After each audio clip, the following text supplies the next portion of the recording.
All right, everybody, this is the differential diagnosis pathway for depressive disorders.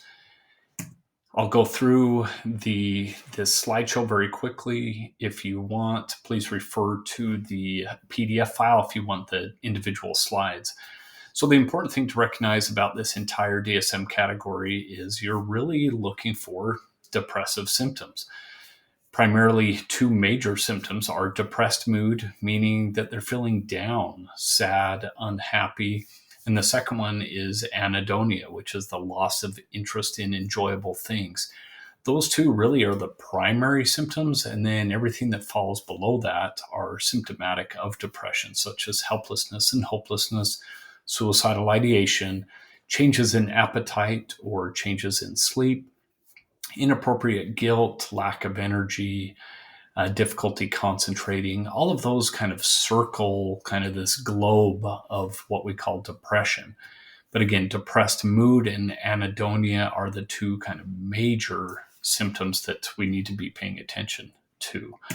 Now, as we know in previous differential diagnoses pathways, substance and medication is the first area to begin to rule out. So as we look at substance and medication, there's upwards of about 200 prescription medications that can cause depression-like symptoms. So we need to keep in mind that symptoms need to be ruled out or at least taken into consideration first. Some of the symptoms associated with substances and or medication can be hypersomnia. So again, oversleeping or sleeping too much, a lack of energy, sadness, suicidal thinking, social withdrawal, hopelessness, irritability, and fatigue. Some of the comorbid diagnoses with substance medication induced depressive disorder, which is the main diagnosis, if we see that it is possibly due to a substance. Comorbid diagnoses could include an actual alcohol or substance use disorder, major depressive disorder, bipolar disorder, or dysthymia.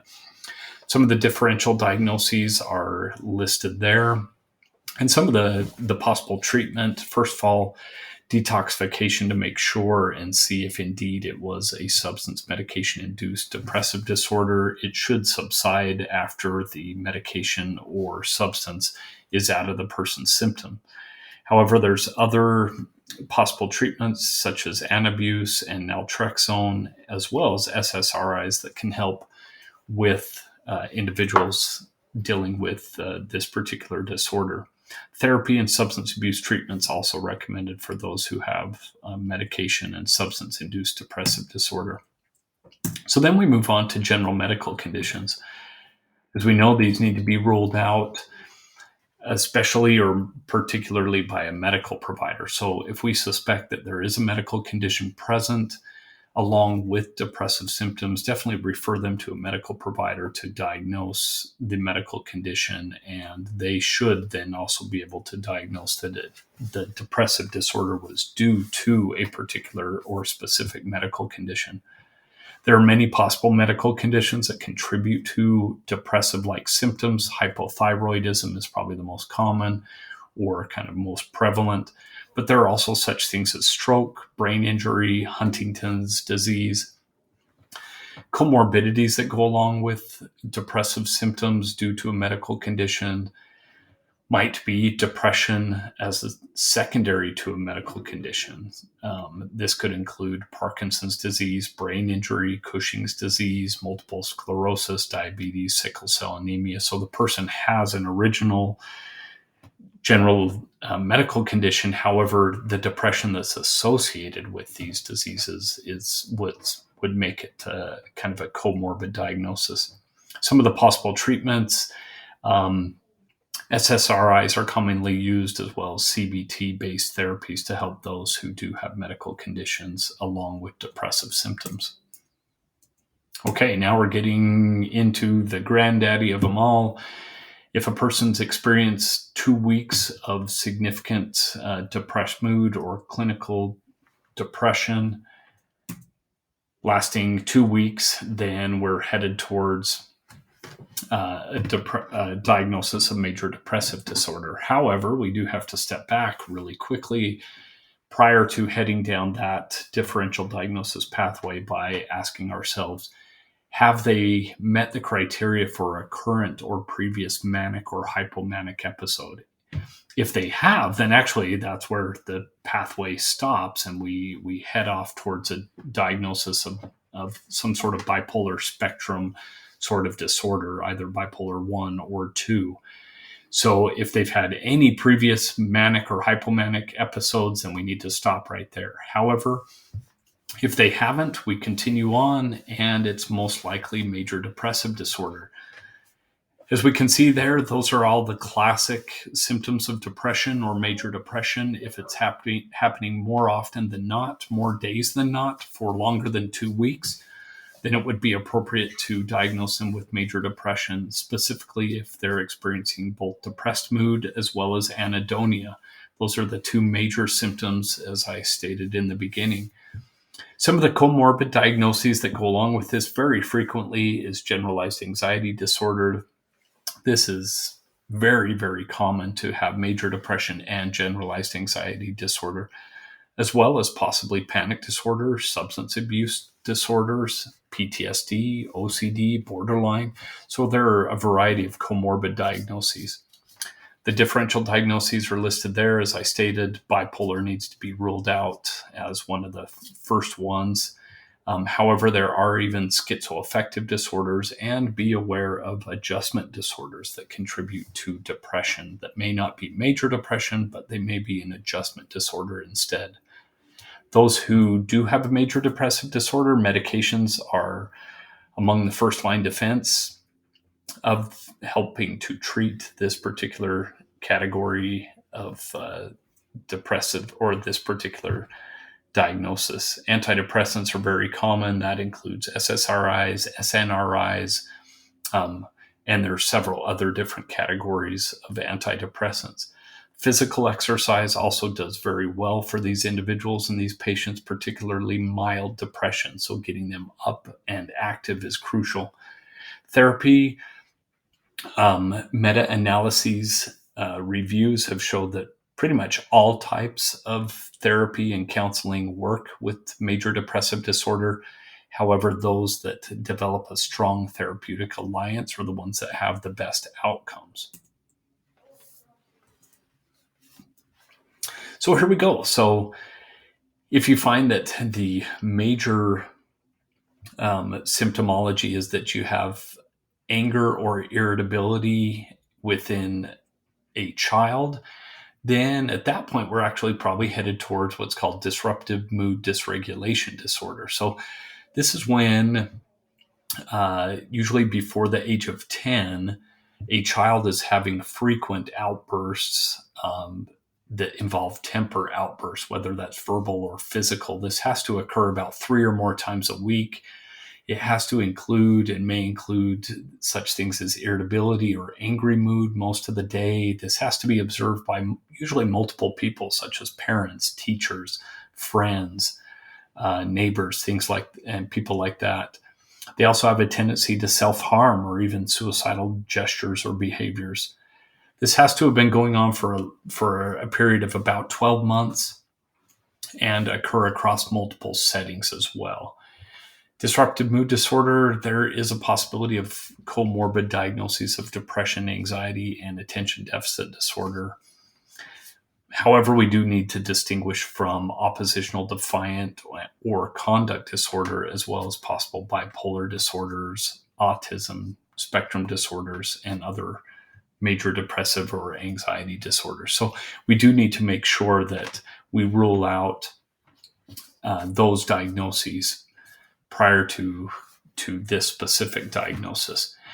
This was developed and included in the DSM-5 as a new diagnosis because so many kids were being diagnosed with bipolar disorder because of mood fluctuations and outbursts and irritability. However, there was really no mania present. So it was kind of a misnomer as far as them being truly bipolar. In fact, the studies began to show that many of them did not go on to have bipolar Instead, it was more maybe oppositional defiant or depressive disorders later on. Some of the possible treatments for this particular disorder is medication, intervention, possibly. However, family therapy, parent training, and family group therapy is pretty common to help both the parent and the child learn techniques and skills to be able to improve communication, improve behavioral reinforcers to cope with this particular disorder. Now, if a person's been suffering for or going through at least 2 years of what we call kind of low-grade depression, meaning it really doesn't rise to the level of major depressive disorder in intensity and severity. However, the symptoms are still there. That doesn't meet the full criteria of major depression. However, it's gone on for a chronic period of time for at least 2 years. This is more often than not at this point what's called persistent depressive disorder, or more classically dysthymia is what it's called. Again, this is kind of a low-grade depression lasting for two years. I kind of compare it to Eeyore on Winnie the Pooh. This is a person who kind of just is blue most of the time. Is down, feels blue, kind of pessimistic, not really social. However, it's not severe depression. What's interesting is that it can run concurrent with major depressive disorder, and there is clinically, it can be called double depression, meaning that they have periods where it is major depression, and then it kind of as well kind of goes back into this low-grade depression of dysthymia or persistent depressive disorder. I've listed there the possible treatments. Typically, it's SSRIs or antidepressants. Very person-centered therapies are appropriate, along with CBT-based modalities and possibly behavioral therapy. Moving towards the last one, if there are symptoms associated with the menstrual cycle, then it's important to then consider premenstrual dysphoric disorder. This has to include at least the majority of menstrual cycles. So typically they'll have the females track their menstrual cycles for at least 2 cycles to be able to determine whether or not this is truly premenstrual dysphoric disorder or possibly other comorbid or differential diagnoses such as premenstrual syndrome, dysmenorrhea, bipolar, major depression, or possibly a person who's taking hormonal treatments.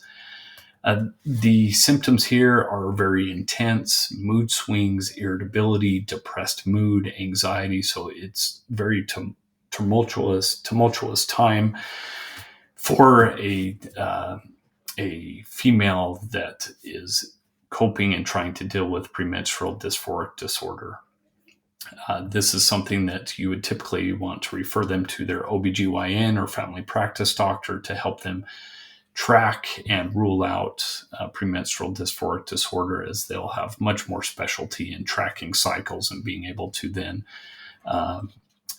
deal with possible treatment options, which commonly involves either kind of a series of birth control pills to be able to help regulate, as well as SSRIs or hormonal supplements, as well as activity, light therapy, relaxation skills, and possibly even CBT skills to help them through these periods of time. So this is something definitely legitimate, and there is definitely a group of women and females that do suffer from this quite intensely, and it caused some marked impairment in their lives as this occurs. So this is certainly something to consider as part of a differential diagnosis. But again, this is something to refer to a medical professional to begin to rule out more specifically, as they're able to ask them more detailed about the menstrual cycles that occur.